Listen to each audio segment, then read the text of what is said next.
Apalagi Mas yang belum? Sebetulnya tuh gue pernah janji lah, nazar gitu kan. Gue akan menyatakan pensiun. Pensiun? Gue dari jauh, anjir, ini ada. Nggak mungkin ini. Nggak mungkin. This can't be true. Terus dia duduk, bener loh Kang Cecep. Terus dia bilang, Mas saya harus bisa nggak kalau saya ikut terlibat? Kang Cecep bilang gitu. Wah, udah karpet merah lah Kang. Nah, maka kan silakan. Tapi syarat saya gitu. satu, coba Mas Hanung kita jajal dulu. Ya, kalau bisa.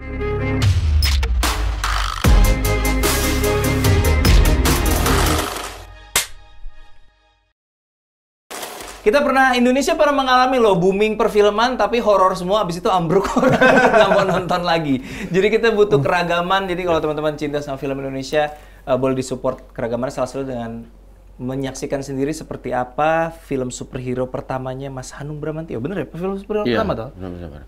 Pertama ini. Dan terakhir nggak? Tanya juga, kapok nggak Mas? Nggak ada produser soalnya. Mumpung nggak ada produser. Nggak ada produser, tanya juga. Kalau secara duit, juga sih.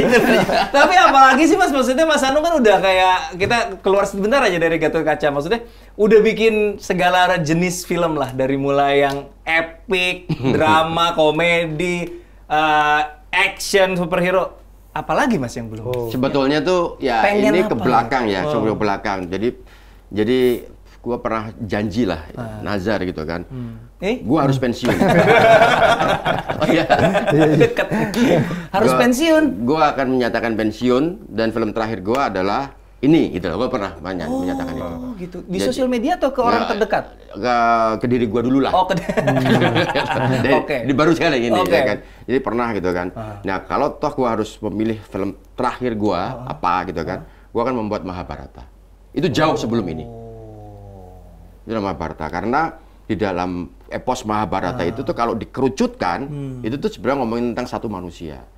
Baik buruk. Di dalam baik ada buruknya, di dalam buruknya ada baiknya gitu. Jadi mau Mahabharata melibatkan ribuan orang perang apa segala macam, sebenarnya kalau mau direnungkan itu tentang diri kita. Perang antara kita sendiri, bagaimana kita bersikap apa segala macam itu. Jadi buat gua tuh kayaknya ini sangat subtil banget dan udah masuk dalam taraf, kalau dalam religi itu kan sufi lah, udah kesana gitu kan. Makanya kalau toh harus membuat film terakhir, gua akan membuat Mahabharata. Emang betah gitu Mas nggak bikin film? Tapi gue sih film terakhir. Gue pengen lihat Mas Hanung bikin animasi.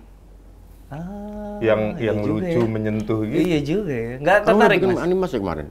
Apa? Adit Sopo Jarwo. Tapi berdua sih. Berdua. Masih belajar juga waktu itu.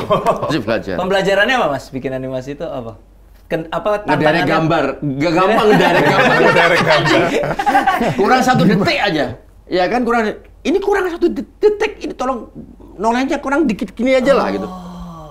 Itu aja ngerevisinya butuh waktu. Iya, itu ya udah 1 detik Mas, jangan 1 detik lah, 10 frame aja lah, 10 frame gitu. Tawar-tawaran. Negosiasinya. 1 detik itu gambarnya 1 minggu. Iya benar. Negosiasinya per frame ya animasi ya. Gila ngeri banget. Oke. Makanya tuh kalau kita ngomongin animasi atau bentuk yang lain ya, apalagi sekarang tuh ada VR ya yang itu Unreal Engine atau segala macam. Itu kalau ditanya bisa nggak kita bikin seperti itu? Bisa dan tidak bisa, itu jawabannya tergantung dari mindset kita mau apa enggak gitu loh. Kita mau nggak ngubah mindset itu gitu loh. Ada plan nyoba. Sebenarnya itu kalau dilihat-lihat buat tipe-tipe, kan kalau aku lihat behind the scene-nya si Mandalorian ya, salah satu yang menggunakan itu mungkin untuk genre superhero mungkin bisa kepake ya. Cuma memang mindset kita ketika membuat film itu kan jarang kita selesai di table. Ya kan. Biasanya kan di table itu hanya skenario, foto lokasi, foto pemain, paling floor plan. Nggak pernah kan kita sampai stilometik, sampai ke pre-visual gitu kan. Kita belum pernah loh melakukan sebelum syuting sudah jadi dulu filmnya dari menit pertama sampai terakhir, tapi dalam bentuk gambar. Belum pernah kan? Kalaupun ada mungkin previs atau apa itu untuk scene-scene tertentu. Untuk scene-scene tertentu, scene besar apa segala macam. Nah, kalau kita bisa mengubah itu, ya kan? Nah, itu baru bisa. Itu butuh waktu, butuh waktu. Soalnya orang lihat, bayangin semua film dari awal sampai habis harus dibikin previs ya. Gambarnya dulu. Iya, previs itu pre-visualization ya teman-teman, bisa dibikin dalam bentuk biasanya sih komputer gitu ya Mas ya. Pakai komputer ya kita bikin simulasi adegan dan segala macam. Lokasinya juga dibuat di situ, digambar di situ. Oh, rumah ini nggak ada jendelanya, kita bikin jendela. Oh, di belakang rumah ada gunung, kita bikin gunungnya di situ. Jadi bener-bener ngelihatnya di situ gitu loh. Iya. Kalau itu udah bisa sematang itu, baru kita bisa syuting baru Unreal Engine di belakang. Baru bisa. Iya. Dan pada saat syuting nggak bisa terus kemudian kayaknya nggak bagus ya, kita pindah aja. Kebiasaan lama ke bawah. Kayaknya enakan night deh, jangan day ya. Moodnya nggak enak day, bikin night aja. Nggak bisa. Gitu. Iya. Semoga kita bisa ke sana supaya opsi-opsi. Teman-teman soalnya di video klip udah melakukan, tapi kan formatnya mungkin lebih sederhana ya daripada film gitu. Jadi semoga bisa masuk ke film.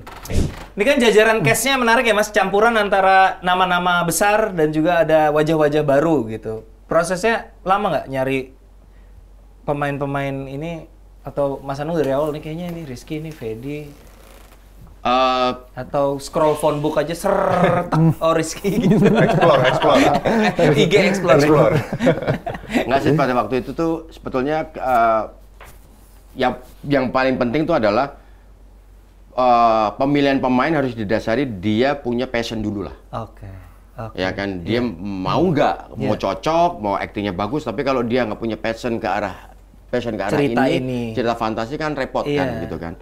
Itu dulu ya kan. Nah, kebetulan memang Rizky itu memang kalau ada tantangan baru memang dia agak freak banget. Siap kerja berat buat ini. Gitu, iya. Gitu. Berat banget pasti kerjanya.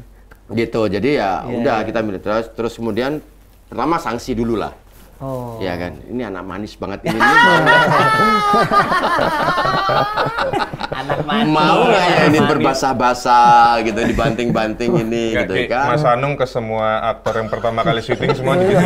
Lu juga ya, Fet? Tapi maksudnya Rizky tuh versatile loh. Gue pas nonton Mekah juga, oh ternyata Rizky main komedi luwes juga. Lucu banget. Film itu gue ngakak-ngakak loh nonton Mekah. Tiba-tiba dia masuk ke bak gitu. Itu ada di skrip nggak sih? Itu nggak ada sih. Itu Mas Anung yang nambahin ya?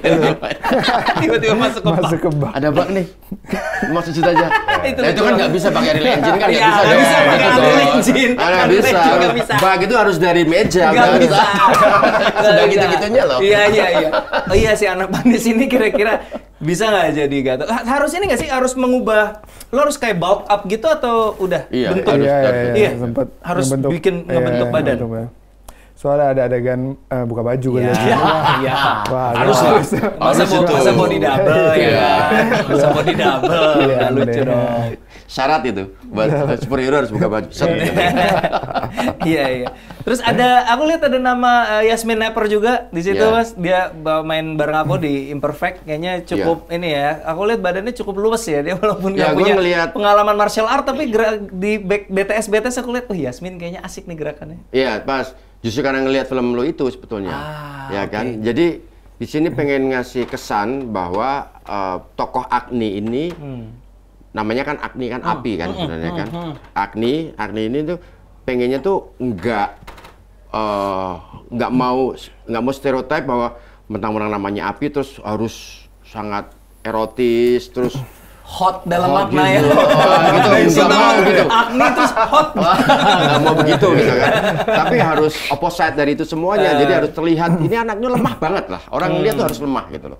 Lemah terus kemudian hanya modal jualan cantik doang gitu loh. Itu kesan tuh. pertamanya kesan itu. pertamanya pengen begitu. Iya. Tapi ketika ketika didalamin betul, wah ternyata dia jago begini gitu loh. Oke.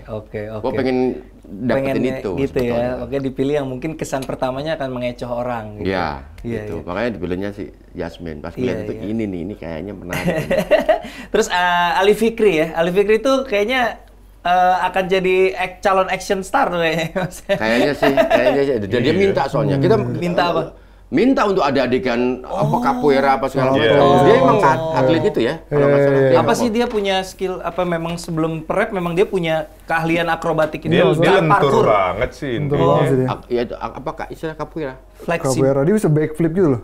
Backflip. Backflip, Backflip. salto Salto gitu. Wah, Fleksibel gila. ya. Fleksibel Kalau kita kan banget. fleksibel cuma soal honor. Iya. Disuruh backflip. Punggung langsung krok. Gitu. Kita kan nggak bisa ya. Iya. Menarik sih ngelihat lintas angkatan dari yang baru sampai yang senior, dan pastinya duet legenda ini loh, bukan legenda sih, masih aktif kesannya, udah kemana orangnya. Kang Cecep sama Kang Yayan, gimana kerja sama mereka, Mas? Aku kemarin sempat interview Kang Yayan juga di sini, ngobrolin soal pengalaman beliau sama John Wick.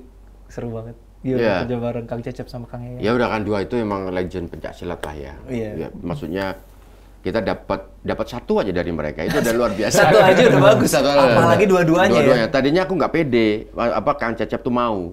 Kenapa? Karena kan Kang Cecep itu kan, dia itu sebetulnya kan sangat idealis ya. Dan orangnya itu kan, ya gitulah, pokoknya pendekar banget Pendekar lah. banget, Sufi banget lah dia tuh, kalau udah dalam tahap religius itu kan dia Iya. sufi banget gitu kan. Wah, mau nggak ya untuk main Gatot Kaca yang yang sangat pop, apalagi kan aku kan dikenal sutradara ngepop gitu kan. Masa sih? Ngepop komersil gitu. Pusing gua. Beban men anjing gitu. Padahal belum, gua nggak komersil amat sebenarnya. Kalau gitu Mas Anu harus bikin film yang nonton 5.000 orang gitu, biar lama-lama luntur. Biar luntur ya. Filmnya aneh, jelek gitu, biar yang nonton dikit, jadi biar gelar sutradara box office luntur. terus. Nah itu mau nggak ya gitu kan. Nah terus udahlah, yang dapat Kang Yayan juga nggak apa-apa lah gitu lah. Udah Kang Yayan sih oke kan, udah latihan apa segala macam, tiba-tiba ditelepon sama waktu itu salah satu produsernya lah, ya kan. Nah diajak ketemuan, wah lu ketemuan aja deh gitu kan. Kita ketemu di Kemang Village waktu itu. Nah kita ketemu udah dari jauh, anjir, ini ada, nggak mungkin ini. Nggak mungkin. This can't be true. Terus dia duduk, bener loh Kang Cecep loh. Terus dia bilang, iya Kang, gimana Kang? Mas, saya harus bisa nggak kalau saya ikut terlibat? Kang Cecep bilang begitu. Wah, udah karpet merah lah Kang, ini buat Kang semua, udah langsung Mangga, gitu. Kang, Nah, mangga Kang, silakan. Tapi saya gitu. satu, coba Mas Anung kita jajal dulu. Ya, kalau bisa ngalahin saya Jajal dulu ya. Kalau saya kasih sejurus Mas Anung masih bisa berdiri. Kita jalan. Jadi dua-duanya dapat ya. Dream Dua-duanya team dapat. tuh ya. Dream team udah. Jadi mereka Yes, juga membantu gitu. di koreografi juga, bukan cuma main, atau mereka fokusnya di main aja. Ya kombinasi lah antara sama tim Stannya sama Kang Cecep juga banyak banget sih ngasih masukan dan gerakan. Soalnya gerakan-gerakan yang silat banget kan emang mereka berdua kan ahlinya kan. Jadi tim Stannya juga kadang nanya konsultasi ke mereka untuk adegan enaknya gimana, dibikinnya kayak gimana, kayak gitu. Tapi untuk gerakan mereka sendiri, ya mereka sendiri yang bikin sih rata-rata. Tapi lu disuruh dikasih PR nggak sih sama mereka, kayak coba kamu di rumah begini 2.000 kali gitu. Oh, iya. Ya, soalnya Komik banget mereka ya. kalau begini Lo kayak gini enak terus banget. 2000 kali Enak gitu. banget tuh ya kan. Kayak kan karateka juga gitu kan, Iya. latihannya yang kayak remeh-remeh ternyata berguna. Enggak ya, ada PR nggak? PR latihan apa gitu? Ini kuda-kuda sih, gue suruh kuda-kuda yang agak jongkok gitu. Kuda-kuda jongkok. Yang sehari Jadi lu tuh nggak ya. boleh pakai kloset setengah duduk. Kalaupun ada kloset duduk, lo harus jongkok di atasnya. Demi kuda-kuda, Rizky. Demi kuda-kuda. Iya. Itu kuda-kuda sih. Dan Kuda-kuda tuh gimana? ya, Tunjukin dong. agak-agak, Gimana? Gak apa-apa kali dikit. iya agak Masih berdiri sakit. gini loh. Masih sakit Ah, pahanya. lo harus begini. Iya, ini nggak benar sih, tapi lebih dan sambil kayak gitu lama, berapa 5 menit kalau bisa gitu. 5 menit juga. Wah, kan gila. Bro, lama 5 banget. menit. Coba Tapi- lu begini 5 menit, lumayan sih, lumayan Kalau sih. sehari kalau bisa target tuh mencapai ke situ gitu waktunya. Oke. Ayo pelan-pelan itu biar ngebentuk ini kuat. Soalnya kalau Apa sih gunanya latihan begitu tuh, kuda-kuda gitu, biar apa? kalian tumpuan kan, tumpuan Badan kalau semua. badan semua kalau fighting apa segala macam itu juga biar gerakannya makin Mantep. makin mantep. Oh, makin Dari mantep situ dibangunnya dari dilatihnya. bawah. Kayak gitu. Wah. Lu ikut sempet ikut latihan nggak? Enggak. Gue latihan depan kaca tadi. Tadi. Lu ngapain sih di sini sebenarnya? Nggak usah ikut-ikut padahal Buffett. Ntar lu film berikutnya aja, baru lu ikut interview. Gue tuh bingung mau nanya apa sama lu. Tapi gini, maksudnya sebenarnya ada hal yang nggak dipersiapkan sih sebelumnya. Jadi pas gue udah mau syuting nih, ternyata ada adegan yang di Patala itu, Mas Anung mintanya gua, iya, saya Mas gitu. Iya, oke. Situasinya gimana? Jadi ceritanya kamu yang di Underworld itu, kamu dirantai-rantai segala macem. Oh muncul nih ide kan, ngomong sama makeup artist sama kostum. Gue punya ide nih. Kan dia beribu-ribu tahun di penjara itu, kita bikin rambutnya gondrong sampai ke tanah. Oh iya bagus nih Mas, idenya Mas gitu. Ya udah, begitu jadi weeknya nih kita mau syuting, nyesel sendiri gue. Beratnya 7 kilo. 7 kilo? Iya, jadi buat perempuan Minang yang waktu nikah pakai suntiang, gue udah tahu rasanya. Iya. Pasti pakai des. Saya mintanya nggak seberat ini sih. Maksudnya kayak kuntilanak aja gitu. Kita kan mau bedain sama kuntilanak. Nggak ngomongin berat, lu cuma bilang panjang. Iya, salah. Gue harusnya lebih spesifik. Saya minta ke lantai dengan berat maksimal 2,5 kilo gitu harusnya. Jadi maksud saya kayak kuntilanak aja. Ya kayak kuntilanak dong. Kita harus beda. Betul. Oke deh, pakai kan set gitu. Terus dipakein apa kayak kesannya kulitnya melepuh-melepuh gitu. Oke, ya udahlah. Sampai setnya ada PR kedua, pakai sling. Buat apa pakai sling? Emang terbang-terbang? Nggak kan dibikin melayang. Melayang dengan semua berarti itu berat rambut tertumbuh di leher ya. Betul. Pakein sling. Nah ini gue akan diem di tempat atau gerak-gerak, diem di tempat. Gue pernah pakai sling sebelumnya, tapi itu gerak. Kalau diem doang, gue udah ada kekhawatiran juga. Biasanya pegel di selangkangan. Nah, tapi kan kalau diem doang, kan ketekan gravitasi terus. Iya, benar. Untungnya anak gue 3, ya gitu. Jadi udah tenang gitu kan, ya udahlah kalau nggak bisa nambah lagi. Gitu kan. Pernah gue pas Comic 8 nih di sini nih, aduh gila sakit banget. Diem aja apa bergerak? Diangkat terus diputar sih, nggak diem sih. Kalau gerak masih lumayan kan? Mendingan ya daripada ini gue diem gitu kan. Tapi bener begitu udah pakai wig, udah diangkat kan? Nggak ada 5 menit. Sorry. Ini juga kan ada dikurung gitu. Dikurung gitu, smoke. Bentar kenapa turunin? Gue mau muntah. Muntah beneran nggak? Enggak. Oh enggak. Untungnya enggak. Alasan gitu. doang, biar mereka iba. Kalau nggak gitu nggak diturunin lu. Tapi bukan sakitnya sih yang lebih parah, malunya dong men. Kenapa? Kan gua swatama, baru 5 menit udah mau muntah. Tapi lo rasain ada 7 kilo di kepala lo. Gila kan langsung, gimana ya, taruh nih, ini sempit ya banyak ini. Apa kira-kira? Oksigen nih, gue minta oksigen. Kaleng gitu. Kaleng, tapi mereka ada yang lebih niat lagi, ada tabungnya. Gitu. Oh, lu mau nyelam? Iya. Jadi ya, naik, gantung, begitu mau muntah, minta turun lagi, oksigen dulu, 5 menit, naik lagi, gitu aja. Sejak itu, lu kalau mau ngasih ide pasti pikir panjang. Oh iya, cukup deh gitu. Nggak main lempar-lempar aja ya. Nggak apa-apa, tapi itu yang akan membuat berkesan. Memorable. Kalau nggak ya, gitu nggak ada ceritanya. Bener. Iya. Jadi tapi masih aman, udah cek semua. Prostat apa udah cek? Oh masih? Gue nggak perlu ke dokter, tanya istri aja. Gimana? Aman, oke. Aman. Karena film ini tuh kan semua umur ya, Mas ya?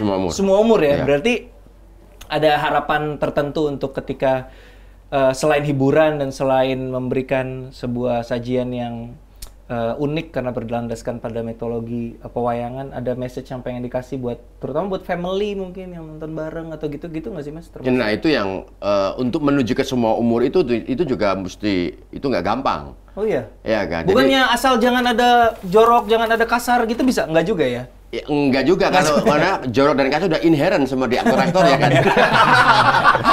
Nggak bisa kan, bisa diedit. Apa gitu, nggak bisa dong. Gat kuda, nggak bisa dong. Oh iya juga ya. Oh ya, nggak bisa. Oh bisa dong. itu keceplosan terus. Bikin film action semua umur ya juga. Susah, nggak bisa. Why? cumi. Jadi lucu. Jadi lucu. Iya. Bangsat nggak boleh. Nggak boleh. Berdebah boleh berdebah. Jadi entar jadi tutur tinular gitu nanti. Jahanam kau. Iya Gitu juga, ya. jadi Anjay. gitu. Nah, gitu. Iya, jadi gimana dong cara mengungkapkan kekesalan? Ya cuma begitu. Gitu. Tapi nggak boleh ngomong gimana? Iya juga ya, gue gak kepikiran loh. Bikin film action tapi semua umur gitu, jadi nggak boleh ada. Ya, nanti pas lu udah full action juga lu ngomongnya penjahatnya santun jatuhnya. Iya. Ya soal itu satu, kemudian soal senjata juga nggak boleh obvious banget bahwa itu senjata. Nggak boleh darah. Nggak apalagi itu, ya kan? Sementara kan kalau indikasi untuk orang percaya bahwa dia mati kan apa selain darah? Masuk gitu doang kan nggak bisa. Bisa. Bisa. Tapi kan jadi lama shotnya. Ya, gitu kan lo mati ya. Oh dia mati gitu. Pakai dialog lah. Iya, Mati iya. nih dia. Ya gitu. Kalau darah kan enak banget ceprat. Udah mati dah. Bener. Atau ada pemakaman kan ribet ya, lama lagi nanti. Ngesetnya Ada lama. 7 harian lama. Oke, iya. Jadi itu salah satu challenging juga ya maksudnya mikirin kayak begitu. Iya. Tapi kan itu dari awal udah tahu bahwa ini memang harus dipikirin karena memang untuk semua umur gitu. Untuk semua umur. Jadi pada saat syuting apa segala macam kita harus itu terus koreografi juga. Jadi koreografi untuk matain krok gitu kan nggak bisa. Ya kan? Slak ini aduh nggak bayangin Mas bisa. Anung ketika prep pasti pusing banget ini nggak bisa. Harus bermain, kita kalau orang kreatif tuh memang harus dibanyak pressure biar semakin kreatif ya Mas. Tapi ya, akhirnya tembus ya semua umur, aman ya. Aman semua. Aman ya semua umur. Itu pun juga awalnya 13 plus dulu. Oh. 13 plus dulu, terus proses kemudian diskusi. Proses diskusi. Karena Saya ini Hanung Bramantio. Kalian nggak percaya. Kalau Cecep aja saya ajak berantem. Tapi akhirnya udah semua umur ya. semua umur. Ada message-nya berharap kalau keluarga nonton ini ada sesuatu yang dibawa pulang mungkin? Yang agak Yang- lebih filosofisnya gitu. Siapa tahu ada dari Mas Enggak, Anung kan. sebetulnya ini untuk semua umur, tapi tetap harus didampingi lah. Karena kan ada pertarungan antara Kang Cecep dan Kang Yayan, antara Pandawa dan Kurawa, Iya. dan keduanya menggunakan belati, kan gitu kan. I see. Sekalipun nggak ada darah apa segala macam, tapi tetap bahwa mereka melakukan itu tuh karena mereka profesional gitu. Itu aja sih. Gitu. Iya. Jangan-jangan tiba-tiba, wah keren ya, wah ya, adiknya yang kena kan gitu. Anak gua gitu soalnya, habis nonton offline kan langsung berantem mereka berdua. Karena ini film semua umur, ada pesan yang pengen disampaikan buat penonton Mas, khususnya family mungkin? Sebenarnya tadi ya, jadi didampingin saja karena ini ada adegan berantem antara Kang Yayan dan Kang Cecep dan menggunakan apa namanya senjata gitu kan. Jangan dikasih tahu bahwa ini adalah mereka melakukan itu secara profesional gitu. Terus untuk yang lain ya diharapkan orang tua itu tuh memberikan pemahaman lah tentang apa Pandawa itu siapa, Kurawa itu siapa. Ya diharapkan bapaknya juga seenggaknya mengenal. Jadi mengenal tentang Pandawa, Kurawa seperti itu. Dan itu betul-betul origin. Gatot Kaca itu kalau apa namanya, kalau dalam epos Mahabharata di India itu tuh monster. Jadi itu besar monster lah gitu kan. Nah, oleh orang kita, oleh Nusantara dibuat itu pendekar kesepian. Makanya ininya hitam. Jadi dia hanya muncul dalam, jadi apa namanya, kayak samurai gitu loh, Gatot Kaca itu kan. Ganteng, otot kawat, tulang besi. Nah, itu adalah ciri khasnya Gatot Kaca. Jadi dia tidak pernah ngomong banyak. Jadi dia benar-benar sebenarnya kayak Batman sebetulnya, tapi bisa terbang. Itu Gatot Kaca. Jadi itu betul-betul tafsir murni dari apa namanya, dari Nusantara. Jadi ini betul-betul asli, ya kan. Jadi tidak ada cerapan dari mana. Dan itu pemahaman itu tuh saya berharap sekali ke anak-anak sekarang gitu. Bisa sampai. Rizky, apa yang diharapin ketika penonton menyaksikan ini? Apa yang pengen lo sampaikan? Pengennya mereka merasakan apa? Semoga ya pesan yang ada di filmnya nyampe lah ke mereka. Apa tuh pesannya? Ya banyak ya. Pesan satu lah, pilih satu. Tapi intinya sih gue pengen dengan ada film ini bisa ningkatin lokal pride-nya orang-orang lah, bisa lebih pede lagi dengan budaya lokal, terus juga lebih ngulik lagi, lebih bangga lagi. Ya semoga enjoy sama film. Kita punya banyak banget bahan untuk diangkat ke permukaan gitu ya. Terakhir, gue tuh jiwa anak-anak gue tuh masih cukup besar sih. Gue masih koleksi komik, masih suka beberapa action figure gitu. Dan buat gue pribadi dengan film ini tuh itu terpuaskan jiwa anak-anak gue, dan mudah-mudahan penonton juga. Dan yang terpenting mereka juga bisa melihat kita tuh film Indonesia genre seperti ini tuh terus naik kualitasnya dan optimis gitu. Optimis, perfilman kita akan semakin maju dan beragam. Betul. Terima kasih sudah menyimak In Frame, sebuah bincang-bincang bersama para pelaku sinema. Sampai jumpa di episode berikutnya. Dah.